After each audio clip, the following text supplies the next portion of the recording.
Fala aí galera, nesse vídeo eu vou fazer um resumo sobre a campanha da febre na Itália, espero que gostem. O Brasil, embora, na época, estivesse sendo comandado por um regime ditatorial simpático ao modelo fascista, o Estado Novo Getulista, dos países do eixo, acabou participando da Segunda Guerra Mundial, 1939-1945, junto aos adversários destes, os países aliados. Em fevereiro de 1942, submarinos alemães e italianos iniciaram o torpedeamento de embarcações brasileiras no Oceano Atlântico em represália à adesão do Brasil aos compromissos da Carta do Atlântico, que previa o alinhamento automático com qualquer nação do continente americano que fosse atacada por uma potência extracontinental, o que tornava sua neutralidade apenas teórica. Durante o ano de 1942, em meio a incentivos econômicos e pressão diplomática, os americanos instalaram bases aeronavais ao longo da costa norte e nordeste brasileira. Após meses de torpedeamento de navios mercantes brasileiros, o povo vai às ruas e o governo brasileiro declara guerra à Alemanha nazista e à Itália fascista, em agosto de 1942. Sendo, na época, um país com uma população majoritariamente analfabeta, vivendo no campo, com uma economia com foco principal voltado para a exportação de commodities, uma política internacional tradicionalmente isolacionista com eventuais alinhamentos automáticos contra perturbadores da ordem e do comércio internacionais, sem uma infraestrutura industrial médico-educacional que pudesse servir de sustentação material e humana ao esforço de guerra que aquele conflito exigia, o Brasil não apenas se viu impedido de seguir uma linha de ação autônoma no conflito, como encontrou dificuldades em assumir mesmo um modesto papel. A Força Expedicionária Brasileira, por exemplo, teve sua formação definida na Conferência do Potengi, logo após a Conferência de Casablanca, mas sua criação foi protelada por um ano após a declaração de guerra. Por fim, seu envio para a frente de batalha foi iniciado somente em julho de 1944, quase 2 anos após a declaração. Tendo sido enviados cerca de 25.000 homens, de um total inicial previsto de 100.000. Mesmo com problemas na preparação e no envio, já na Itália, treinada e equipada pelos americanos, a Força Expedicionária Brasileira cumpriu as principais missões que lhe foram atribuídas pelo Comando Aliado. Em fevereiro de 1942, submarinos alemães e italianos iniciaram o torpedeamento de embarcações brasileiras no Oceano Atlântico em represália, segundo os diários de Goebbels, a adesão do Brasil aos compromissos da Carta do Atlântico, que previa o alinhamento automático com qualquer nação do continente americano que fosse atacada por uma potência extracontinental, o que tornava sua neutralidade apenas teórica. De fundamental importância para que o governo brasileiro paulatinamente se alinhasse com os Estados Unidos e, consequentemente, com a causa aliada, a partir de Pearl Harbor, foram as tentativas veladas de ingerência nos assuntos internos brasileiros por parte da Alemanha e Itália, especialmente a partir da implantação do Estado Novo. A progressiva impossibilidade, a partir do final de 1940, de manter relações comerciais estáveis e efetivas com esses países, devido à pressão naval britânica e, posteriormente, americana. E a chamada política de boa vizinhança praticada pelo então presidente Franklin Delano Roosevelt, que, entre outros incentivos econômicos e comerciais, financiou a construção de uma gigantesca siderúrgica, a Companhia Siderúrgica Nacional. Segundo informações da época, os Estados Unidos tinham supostamente planos para invadir a região nordeste do Brasil, caso Getúlio Vargas insistisse em manter a neutralidade do país. Durante o ano de 1942, após as propostas feitas pelos Estados Unidos de financiar a construção da CSN, entre outras propostas de auxílio à economia nacional, os americanos instalaram bases aeronavais ao longo da costa norte e nordeste brasileira. A mais importante delas ficava no município de Parnamirim, vizinho à capital natal, no estado do Rio Grande do Norte.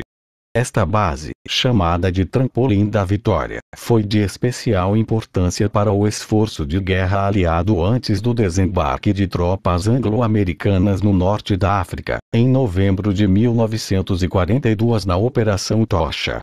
A partir da estabilização da frente italiana em fins de 1943 e do enfraquecimento da campanha submarina alemã, as bases americanas em solo brasileiro foram sendo progressivamente desativadas ao longo de 1944-45, embora na da ilha de Fernando de Noronha os americanos tenha permanecido até 1960. A Força Expedicionária Brasileira por ex. Teve sua formação inicialmente protelada por um ano após a declaração de guerra. Por fim, seu envio para a frente de batalha foi iniciado somente em julho de 1944, quase 2 anos após a declaração. Tendo sido enviados cerca de 25.000 homens, de um total inicial previsto de 100.000 mesmo com problemas na preparação e no envio, já na Itália, treinada e equipada pelos americanos, a FEB cumpriu as principais missões que lhe foram atribuídas pelo comando aliado. No entanto, a participação do Brasil na guerra e a forma como a mesma se desenrolou contribuíram decisivamente para o fim do regime do Estado Novo, como já sinalizava o Manifesto dos Mineiros em 1943. Assim, embora mais vigorosa que a participação na Primeira Guerra Mundial, considerando o jogo político e diplomático travado entre americanos e alemães pelo apoio brasileiro e os números da real contribuição tática e estratégica que o país proporcionou comparados aos de outros países aliados, a FEB, por exemplo, era apenas uma entre 20 divisões aliadas na Itália, tendo atuado no setor, embora relativamente importante, secundário na frente italiana, no momento em que esta mesma frente se tinha tornado de menor importância para ambos os lados. A modesta participação brasileira na Segunda Guerra pode no geral ser equiparada à do Japão na Primeira Guerra Mundial.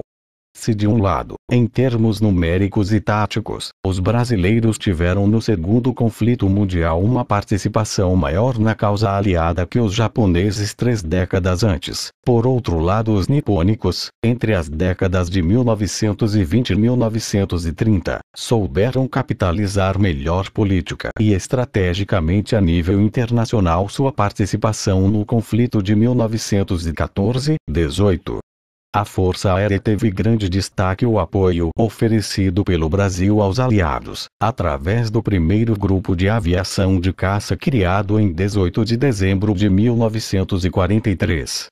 Após um período de treinamento em Água Dulce, no Panamá, voando Curtiss P-40 Varavik, onde participaram da campanha de defesa do Canal do Panamá, os pilotos brasileiros, todos voluntários, seguiram para Suffolk, onde foram apresentados ao P-47 Thunderbolt.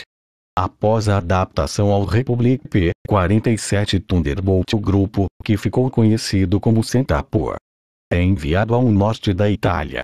O início das operações deu-se em 31 de outubro de 1944, no aeródromo de Tarquínia, depois mudou-se para Pisa, mais perto da linha de ação, onde o grupo permaneceu até o fim da guerra, ficando subordinado ao 350 TH Fighter Group da USAF, onde recebeu o codinome Jambuk. Em 10 de fevereiro de 1945, uma esquadrilha do 1º GF.K. voltando de uma missão, descobriu uma grande concentração de caminhões, destruindo 80 deles e 3 edifícios. Em 20 de fevereiro o grupo afere na conquista de Monte Castelo. Em 21 de março, mais uma vitória, no ataque a uma oficina de conserto de ferrovia, no Vale do Pó. Um impacto direto destruiu 4 edifícios e no voo de regresso destruíram 3 Savoia Marchette SM-79, no campo de Gallarate. O grupo era constituído inicialmente por 4 esquadrilhas, nas cores vermelha, letra A pintada no avião, amarela, B, azul, C, e verde, D. Posteriormente, devido ao grande número de baixas na Esquadrilha Amarela, passaram a ser apenas 3. As missões dadas aos brasileiros envolviam ataque a pontes, depósitos de munição e veículos de transporte, não havendo problemas quanto à superioridade aérea nessa região, em poder dos aliados, sendo a grande preocupação a artilharia antiaérea. Entre os oficiais pilotos que exerceram atividades aéreas no grupo, no total de 48, houve 22 baixas, além de mais 4 oficiais, vítimas de acidentes de aviação, 5 mortos em combate, abatidos pela artilharia antiaérea inimiga. 8 abatidos pela artilharia antiaérea inimiga e feitos prisioneiros. 6 afastados do serviço por prescrição médica em virtude de esgotamento físico. 3 mortos em acidentes de aviação. Segundo o historiador Frank McCann, o Brasil foi convidado a integrar a força de ocupação da Áustria. No entanto, mal terminada a guerra, temendo uma possível capitalização política da vitória aliada por membros da FEB, dada a contribuição desta à mesma, mesmo que modesta, decidiu o governo brasileiro desmobilizá-la oficialmente ainda em solo italiano.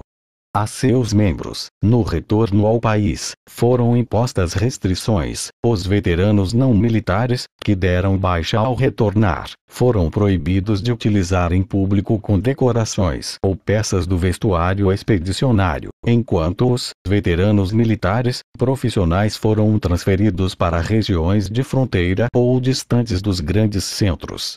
Esse foi o vídeo. Se gostou, deixe seu like e se inscreva no canal.